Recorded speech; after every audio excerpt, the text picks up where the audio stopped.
Good morning to everybody. Mr. Pryor, Mr. Daybell, can I get you to turn on your video, please?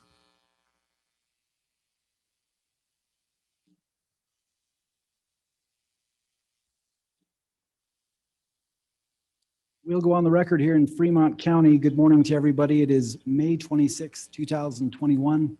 Case number CR 2221-1623, State of Idaho versus Chad Guy Daybell. Present here on the Zoom call, I have Mr. Daybell appearing with his counsel, Mr. Pryor. I have Mr. Wood, who represents the state. Also, Ms. Blake, who is here representing the state. I have a court reporter and someone from the Idaho Supreme Court for technical issues. This is the date and time for an initial appearance. Mr. Daybell, can you hear me okay? Yes. Can you I hear need me? you to speak a little bit louder, Mr. Daybell. Yes, I can hear you. Mr. Daybell, the purpose of today's initial appearance is to go through your rights, to talk about the date for future hearings, to talk about counsel, and a few other things. Mr. Daybell, would you review a copy of the notification of rights form that was sent down to the jail prior to this hearing today? Yes, Do you understand your legal rights here today? I do. Mr. Pryor, did you go through that notification of rights form with your client? Yes, Your Honor, I did. Thank you. All right, Mr. Daybell, did you receive a copy of the indictment that was filed on May 25th, 2021, a warrant that was filed on that same date? Yes, I did. Did you have a chance to review that with your counsel, Mr. Pryor? He did, Judge, and we have no questions at this time. Mr. Pryor, it's my understanding from a review of the notification of rights that your client is waiving a formal reading of the indictment. If it's okay with you, I'll just go through each charge and the maximum penalties. I'm not going to go through the allegation contained in the charge.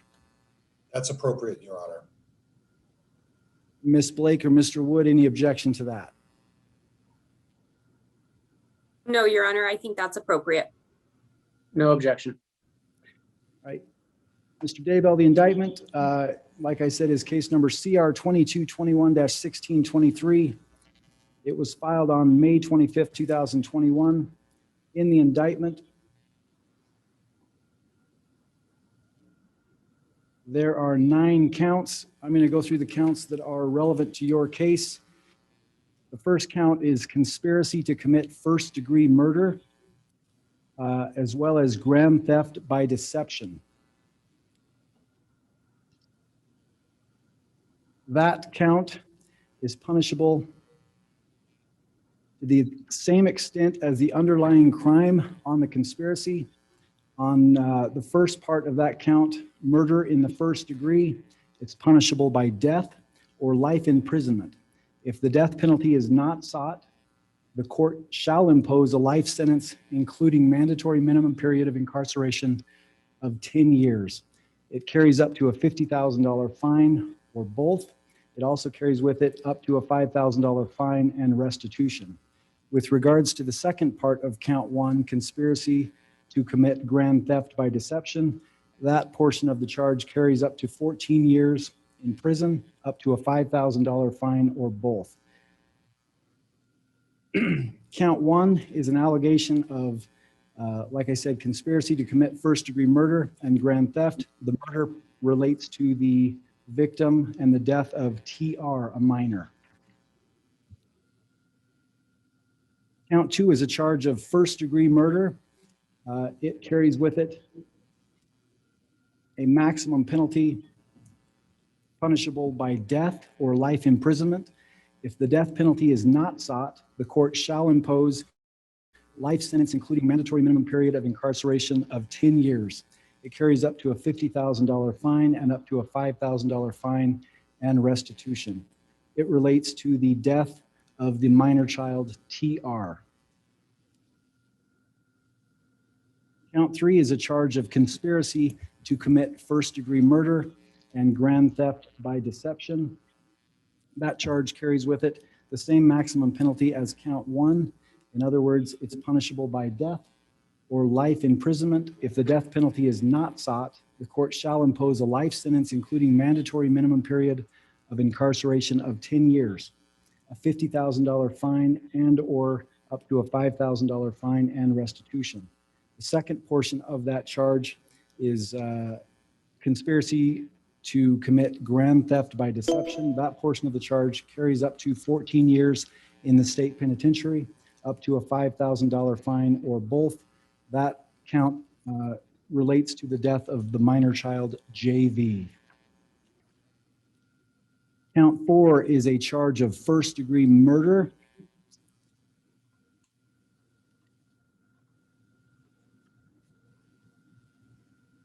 That charge is punishable by death or life imprisonment. If the death penalty is not sought, the court shall impose a life sentence, including mandatory minimum period of incarceration of 10 years, a $50,000 fine, plus $5,000 fine and restitution. That count relates to the death of JV, a minor. Count 5 is conspiracy to commit first-degree murder.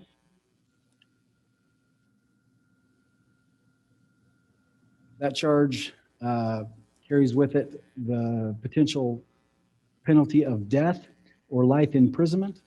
If the death penalty is not sought, the court shall impose a life sentence, including mandatory minimum period of incarceration of 10 years, a $50,000 fine, plus $5,000 fine and restitution. That charge relates to the death of Tamara Daybell.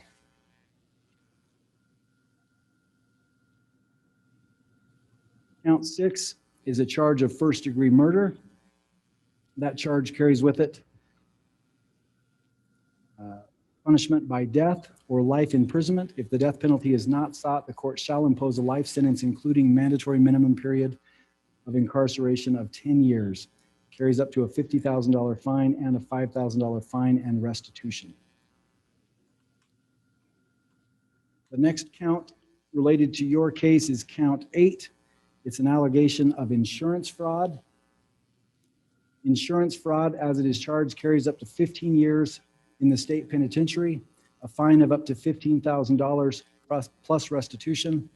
Count 9 is the last count. It is also a charge of insurance fraud. It carries up to 15 years in the state penitentiary, a fine of up to $15,000 or both plus restitution. Mr. Daybell, the maximum penalties of all of those counts carry up to, they could all run consecutively, one after the other, or they could run concurrently. Do you understand that? Yes, I do. Mr. Pryor, have you had a chance to explain that to your client? Yes, Your Honor, I have.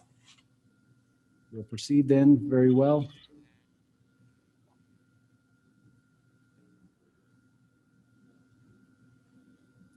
Mr. Daybell, you're appearing here today with Mr. Pryor. Do you wish to represent yourself? Do you wish to hire an attorney, Mr. Pryor, or would you like to seek application of a public defender? Judge, Mr. Daybell has retained my office to continue representing him in this matter, and that's the way I anticipate going forward, Your Honor. Thank you. Mr. Daybell, is that correct? That is correct. Thank you. All right, the next item of business is to set the arraignment. That arraignment will be in front of the district court judge. As of right now, Mr. Pryor, Mr. Wood, Ms. Blake, the court has available June the 9th in the morning. That's the date we will set that arraignment for. It's yet to be determined if that's going to be in person or via Zoom. That will be worked out at a later time and date. Also, the exact time of that arraignment on June 9th will be set by the court, and we'll send out final notice of that, but it will be in the morning on June the 9th. Does that work for everybody? That will work for the state, Your Honor. Yes, Judge. We'll plan on that. Right now, the warrant has set forth no bail.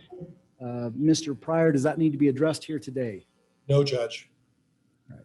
Is there anything else we need to take up here today at this initial appearance, Mr. Wood or Ms. Blake? Not from the state, Your Honor. Thank you. Not from the state, Your Honor. Mr. Pryor, anything else from the defense we need to bring up here today at this initial appearance? Nothing further, Your Honor. May we be excused? You may. Thanks, everybody, for appearing. We will be adjourned on this matter.